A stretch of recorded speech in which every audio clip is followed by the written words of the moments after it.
नमस्कार। माली समाचार हिंदी में आपका स्वागत है। मैं दिनेश माली। संभल से सोमनाथ, ऐतिहासिक सत्य को जानने और न्याय तलाशने की लड़ाई। संघ से जुड़ी पत्रिका के लेख में दावा। हाल ही में संघ प्रमुख मोहन भागवत ने पुणे में नए मंदिर मस्जिद विवादों के फिर से उभरने पर चिंता व्यक्त की थी। इसके बाद संघ से जुड़ी पत्रिका ऑर्गेनाइजर में संभल से सोमनाथ तक ऐतिहासिक सत्य को जानने और सभ्यतागत न्याय को तलाशने की लड़ाई शीर्षक से संपादकीय प्रकाशित किया गया है।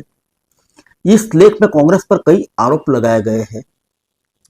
राष्ट्रीय स्वयंसेवक संघ प्रमुख मोहन भागवत के मंदिर मस्जिद विवाद नहीं उठाने के बयान के बाद संघ से जुड़ी पत्रिका ऑर्गेनाइजर में संभल से सोमनाथ तक ऐतिहासिक सत्य को जानने और सभ्यतागत न्याय को तलाशने की लड़ाई शीर्षक से संपादकीय प्रकाशित किया गया है। इस लेख में कांग्रेस पर कई आरोप लगाए गए हैं, साथ ही मौजूदा विवादों को दूर करने पर जोर दिया गया है।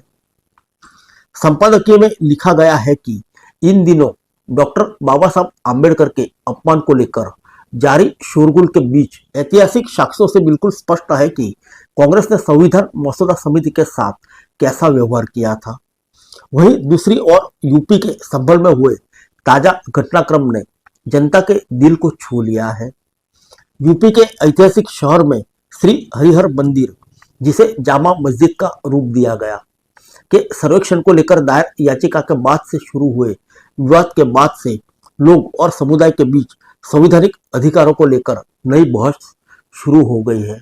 इस बहस को धर्म निरपेक्षता के चश्मे से हिंदू मुस्लिम तक सीमित नहीं रखना चाहिए, बल्कि समाज के सभी वर्गों को शामिल करते हुए सच्चे इतिहास पर आधारित सभ्यतागत न्याय की खोज पर एक विवेकपूर्ण और समावेशी बहस करने की जरूरत है। लेख के अनुसार सोमनाथ से संभल और उससे आगे तक ऐतिहासिक सत्य को जानने की लड़ाई धार्मिक वर्चस्व के बारे में नई नहीं है। लेख के अनुसार सोमनाथ से संभल और उसके आगे तक ऐतिहासिक सत्य को जानने की लड़ाई धार्मिक वर्चस्व के बारे में नहीं है। यह हिंदू लोकाचार के खिलाफ है। यह हमारी राष्ट्रीय पहचान और सभ्यतागत न्याय को तलाशने की लड़ाई है। भारत में धार्मिक पहचान की कहानी जाति के प्रश्न से बहुत अलग नहीं है।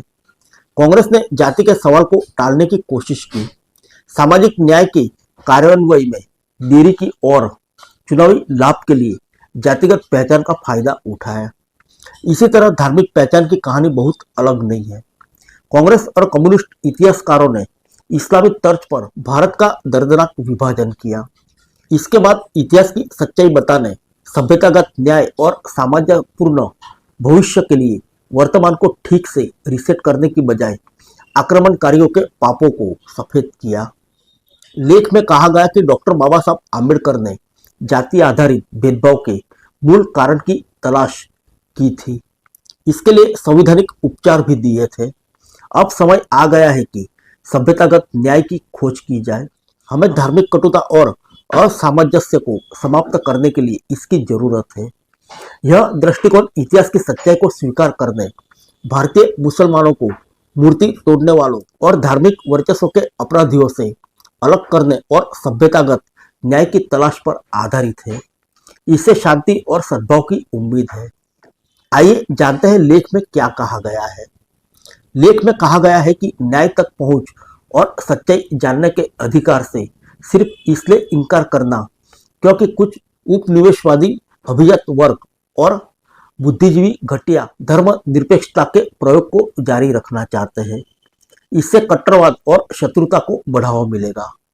लेख में आरोप लगाया गया है कि कांग्रेस ने मुगल सम्राट बाबर और औरंगजेब जैसे कट्टर शासकों की बड़ी बड़ी छवि पेश करने और भारतीय मुसलमानों को यह गलत धारणा दी कि वे अंग्रेजों से पहले यहाँ के शासक थे। इसमें कहा गया है कि भारत के मुसलमानों को यह समझना चाहिए कि वे भी इस्लामी आक्रमणों के शिकार हैं। उनके पूर्वज हिंदुओं के विभिन्न संप्रदायों से हैं और उन्हें मूर्ति भंजन की विचारधारा को अस्वीकार करना चाहिए। आइए जानते हैं क्या बोले थे मोहन भागवत। हाल ही में संघ प्रमुख मोहन भागवत ने पुणे में नए मंदिर मस्जिद विवादों के फिर से उभरने पर चिंता व्यक्त की थी। उन्होंने कहा था कि अयोध्या के राम मंदिर के निर्माण के बाद कुछ व्यक्तियों को यह विश्वास हो गया कि वे ऐसे मुद्दे उठाकर हिंदुओं के नेता बन सकते हैं। सहजीवन व्याख्यानमाला में भारत विश्व गुरु विषय पर बोलते हुए भागवत ने एक समावेशी समाज की आवश्यकता की बात की। उन्होंने कहा कि दुनिया को यह दिखाना चाहिए कि भारत में विभिन्न धर्मों के लोग एक साथ शांति से रह सकते हैं। राम मंदिर निर्माण के बारे में उन्होंने कहा कि यह सभी हिंदुओं की आस्था से जुड़ा मामला था, लेकिन अब कुछ लोग नए विवाद उठाकर समाज में तनाव फैलाने की कोशिश कर रहे हैं, जो स्वीकार्य नहीं है। भागवत ने यह भी कहा कि ऐसे मुद्दे उठाना और समाज में विवाद फैलाना जारी नहीं रह सकता।